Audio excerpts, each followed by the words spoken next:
Hello everyone, I'm Forrest McFreelova, and this is Hearts of Iron 4 Speedplay Germany.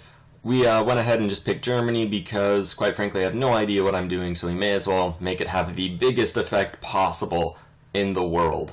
Now, I did recently just watch a documentary on how the Germans actually managed to make such initial successes in their wars. So we're going to try to just go off of more or less their historical approach. First things first, though, we're going to get as much industry as we can, as much tech growth as we can.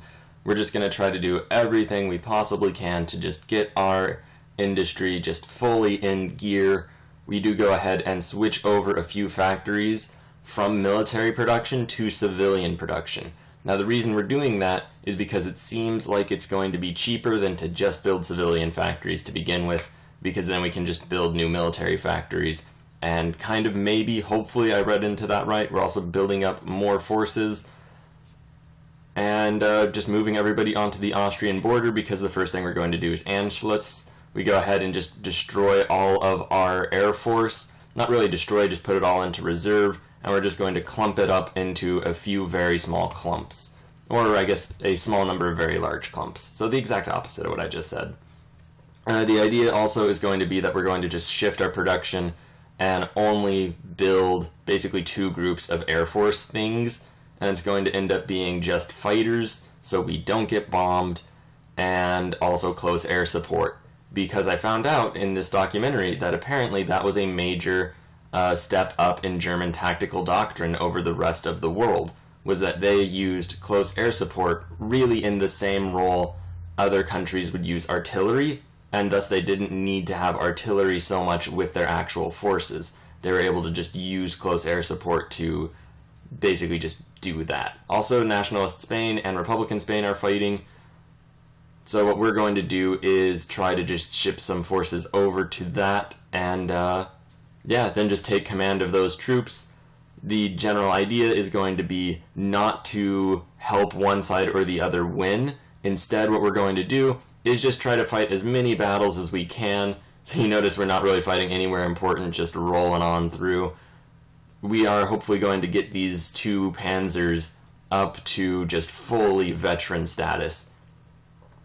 And meanwhile, just keep researching things. Eventually we will want to go through with things such as Anschluss. We also go ahead and get concentrated industry, which may be a bit of a worrying choice later on if we do get bombed. However, we are focusing pretty heavily on our Air Force, or at least we will, so hopefully we'll avoid getting just bombed to pieces. And our armies are just kind of roving about, just taking whatever they can, fighting whoever they can. I'm not actually sure what the biggest effects are for experience gain. I should have actually tested that. I should have had one of these tanks fighting organized armies and being in, basically just long drawn-out battles, and the other not so much doing that, but just chasing down weak units and see which actually improves the most. Although, that's a thought that would have been good to have a little bit earlier. You'll notice we're still really helping them win the war, despite not really trying to, because now they've really just encircled the Republicans. So we can probably not imagine this will go on for the longest time. And besides that, there is something going on in the Low Countries, nothing that we're aware of yet. We are just generally going about fighting as many of these battles as we can, hopefully getting our units experienced.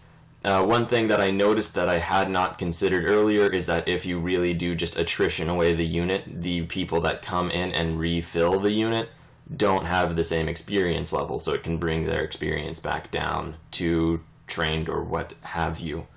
So that, there's bits where I'm just plowing our tanks right into some Republican areas. That was a bit of a mistake, as that does work against what we're trying to do.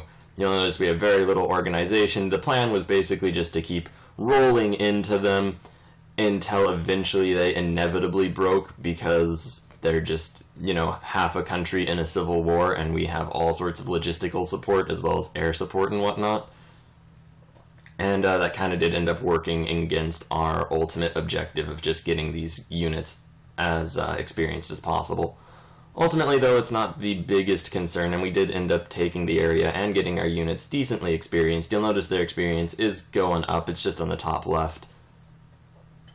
And really, though, we're kind of lucky. I'm really feeling the actual ability to do that, just send units over and then control them, as I imagine this would be a point in the game where not very much else is happening. So don't think that we're missing anything over in Germany proper. We're just getting technologies, once again focusing pretty much on just our really just industrial capacity, and eventually we're going to focus mainly on just mechanized units and our Air Force. Those are going to be the bread and butter of the German war machine. So that does mean we are going to have to focus a bit heavily on Air Force later on. Tanks might suffer a little bit, which I know sounds crazy to do as Germany, but I think that it'll be a good thing in the long run. You'll notice that I don't have NATO counters on. We are using the little symbols. That's because, interestingly enough, they did not have the NATO counter for motorized units. It just shows up as infantry again, which is just so unbelievably unhelpful as to have no real difference. You do notice we are trying to Anschluss Austria, however, we just do not have a large enough military in the field right now, which is a little bit unfortunate, although hopefully it's not going to be anything that's seriously detrimental. You also might notice that we abandoned that one hard point, and the Civil War ended up just ending anyway, though, so who's really to say? We did get our units a little bit experienced, though, which is pretty nice. I'm not thinking that they got up to veteran status, or if they did, they lost it when we just kept attacking that one hard point and just kind of bludgeoning all of our units away. So that was a bit of a mistake, although ultimately we did get a bit of experience. We have also been just training our army in general, which is why we have something like 48 just power in that. And long term, I'm not entirely sure where we're going to be taking Germany. Now, you'll notice that I just kind of directly commanded our forces and didn't really rely too much on the battle plan system.